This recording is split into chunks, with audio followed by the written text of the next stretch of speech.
Hello guys, Assalamualaikum warahmatullahi wabarakatuh. Welcome back to my channel Mystic Horror. Kepada subscriber yang baru, saya nak ucapkan selamat datang ke channel Mystic Horror. Kepada yang dah lama, saya nak ucapkan terima kasih disebabkan sokongan anda. Channel Mystic Horror masih bertahan sehinggalah ke hari ini. Alhamdulillah, terima kasih di atas sokongan anda. Saya doakan semoga anda berada di dalam keadaan yang sihat sejahtera. Dan saya nak ambil kesempatan ini untuk mendoakan semoga kita semua sentiasa dirahmati dan sentiasa dimurahkan rezeki dan sentiasa diberikan kesejahteraan oleh Allah Subhanahu Wa Taala. Pada malam ini, macam biasa, kita akan dengar kisah-kisah seram yang diambil daripada blog-blog tempatan. Dan pada malam ini, saya nak bacakan sebuah kisah pengalaman tentang seseorang yang dia bekerja sebagai cuci kolam renang dekat hotel. Dalam kisah ni ada dua peristiwa. Jadi jom, tanpa buang masa, kita teruskan dengan kisah kita. Di akhir cerita baru saya akan cerita tajuk dia. Baik. Tapi sebelum kita mula, saya nak cakap silalah like, share dan subscribe kepada channel Mystic Horror. Kerana channel Mystic Horror sedang dalam perjalanan untuk menuju ke 1000 subscriber. Jadi saya harapkan kerjasama daripada anda untuk like, share dan subscribe channel Mystic Horror. Okey, jom kita terus dengan kisah kita.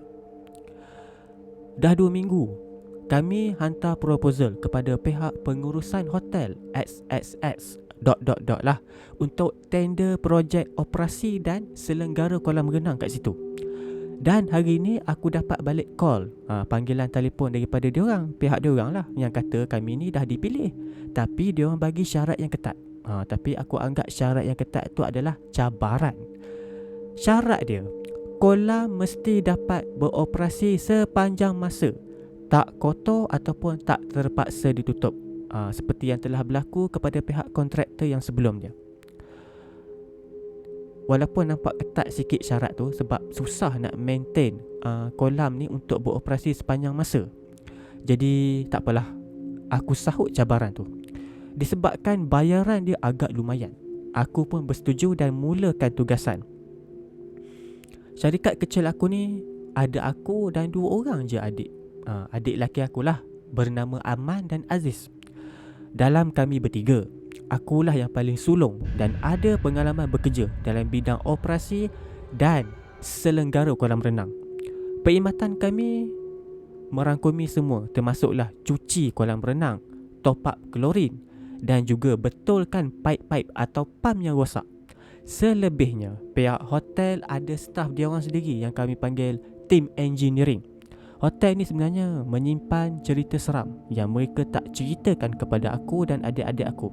Sehinggalah 2 peristiwa ni berlaku kepada kami bertiga. Ini adalah peristiwa yang pertama. Kejadian ni berlaku pada waktu malam. Lepas beberapa minggu kami mulakan tugasan tanpa ada masalah.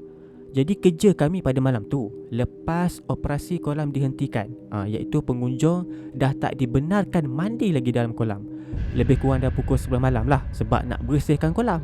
Keadaan kolam ni yang tak berapa kotor, Alhamdulillah memudahkan tugasan kami pada malam tu. Selalunya kolam dia agak kotor dan menyukarkan sikit, tapi pada malam tu kolam tak berapa nak kotor sangat lah. Aku dengan Aman, adik akulah, turun ke bahagian tangga di bawah kolam tu. Jadi kami tak nampaklah bahagian kolam yang lain pada kedudukan ni. Sedang kami turun daripada ke kolam yang dah dikeringkan ni, tiba-tiba kami dikejutkan dengan bunyi seseorang melakukan terjunan ke dalam kolam. Bunyi cebush, cebush, cebush. Maman, kau dengar tak? Ada lagi kau orang mandi malam-malam ni? Penat doh kita bersih. Ya bang, dengar. Tapi area dah gelap. Takkanlah ada orang mari berenang malam-malam kot. Jomlah kita pergi tengok. Nak tengok juga siapa lagi yang degil ni. Aku ajak Aman, iaitu adik lelaki aku, untuk pergi tengok siapa yang berani terjun dalam kolam renang tengah-tengah malam, sedangkan orang nak cuci. Dalam masa kami bersiap nak naik ke atas tu, kolam ni di bahagian atas sikit, kami masih dengar tahu bunyi air berkocak, cebush, kebush, kebush, kebush. Macam orang berenang, bunyi dia kebush, kebush, kebush. Dan dalam pada masa tak sampai 1 minit, kami sampai kat situ. Kami tengok kolam renang tu tenang, Tak ada orang langsung. Air kolam pun tak beralun. Aku tengok Azman, aku ajak dia belah pergi kat lobby untuk berehat. Kami duduk masing-masing layan perasaan sendirilah malam tu. Tak ada siapa pun tahu siapa yang berenang. CCTV pun tak nampak sosok siapa-siapa pun pergi kat situ. Tapi yang pastinya memang betul telinga aku dengar sendiri bunyi air tu berkocak. Cebush. Plup. Ini adalah peristiwa yang kedua. Peristiwa yang kedua ni aku rasa yang ni paling hebat jugalah gangguan dia. Malam tu aku kena pergi ambil satu bahan pencuci kolam yang bernama soda ash. Soda ash ni dia diletakkan dekat bilik pump dekat basement. Aku ni ajaklah seorang pak guard ni ikut aku pergi ke bawah. Tapi dia buat alasan pula. Tapi aku dapat rasa lah pak guard ni dia macam takut tau. Seolah-olah ada benda yang menakutkan dekat basement tu. Aku pun buatlah kepala sendiri, beranikan diri pergi turun ke basement seorang diri. Masa tu Aziz, adik aku yang nombor 2 ni, dia lambat sampai sebab anak dia tak berapa sihat. Bila aku sampai dekat basement ni, dia punya keadaan tu memang gelap. Yang ada 2 lampu saja yang dipasang. Aku malah lah nak fikir panjang. Aku pergi ke bilik pam. Dalam bilik pam ni, aku perasan lah ada bau yang sangat busuk, macam bau bangkai. Sedang aku nak tutup hidung, aku dengar bunyi seakan-akan orang menangis. Mendayu-dayu suara dia.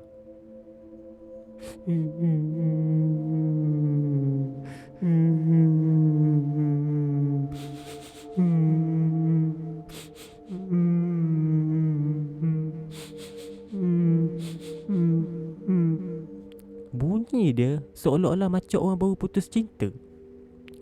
Jadi aku pun tanya, siapa tu?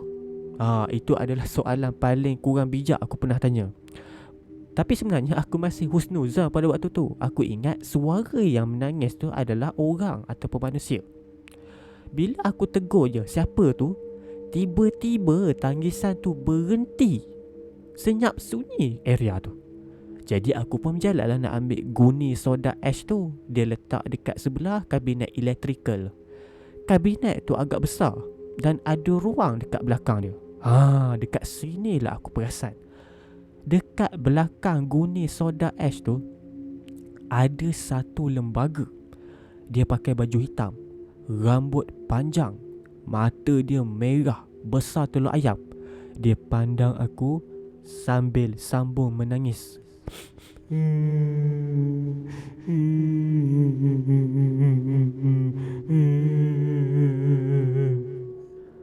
Aku ni terkejut bertakbir, Allahu Akbar. Dengan sakit baki semangat yang aku ada, aku laungkan azan. Aku tak tahulah dapat daripada mana semangat ni. Mungkin berkat doa isteri dan anak-anak supaya aku dilindungi semasa mencari nafkah. Azan tak habis pun lagi, baru Allahu Akbar, lembaga tu hilang beserta dengan bau busuk. Bau busuk tu dah mula berkurangan. Aku terus ambil guni soda ash. Aku berlari tinggalkan basement. Waktu aku berlari nak tinggalkan basement, aku rasalah dia masih ada dekat situ. Cuma dia takut disebabkan aku azan tadi. Sampai je dekat pondok Pak Gad, tiba-tiba aku ditegur dengan nada sindiran. Oi bro, basah nampak. Kena kejar hantu ke? Gitulah aku diperli dengan Pak Gad. Aku ni dah nak buat macam mana? Aku hanya senyum. Tapi aku tak nak ceritalah kepada diorang dan juga adik-adik aku. Disebabkan takut diorang pula takut nak pergi kerja. Susah juga aku nanti. Sebelum kami berhenti kerja kat situ, disebabkan ada pertukaran pihak manajemen, jadi kami dapat cerita bahawa dekat basement tu pekerja-pekerja dekat situ lah bercerita. Rupanya dekat basement tempat diorang simpan soda ash tu, rupanya bukanlah ada benda tu je. Ada macam-macam. Ada kak ponti, ada pocong dan juga hantu budak kecil. Aku baru kena usik dengan satu je makhluk alam sebelah tersebut. Dah pecah peluh.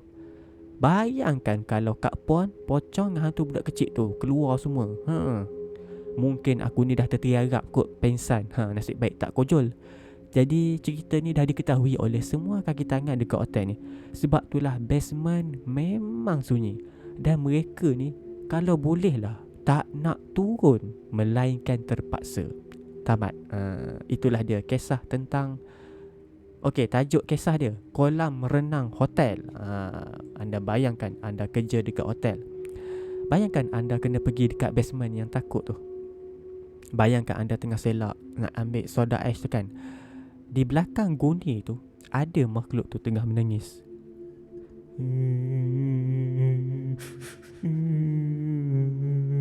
Sambil pandang anda. Mata merah sebesar telur ayam. Jangan katakan penulis cerita ni, saya pun lari. Takkan nak tunggu lagi kan?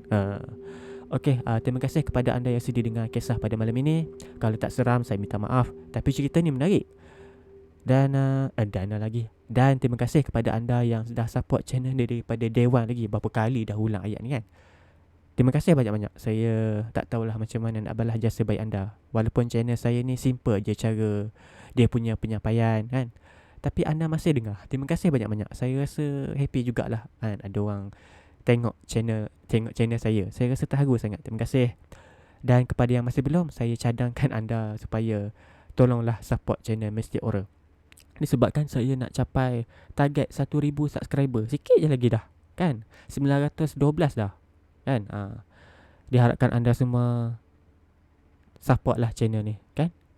Okey, itulah dia kisah pada malam ini. Jumpa anda on the next video. Assalamualaikum.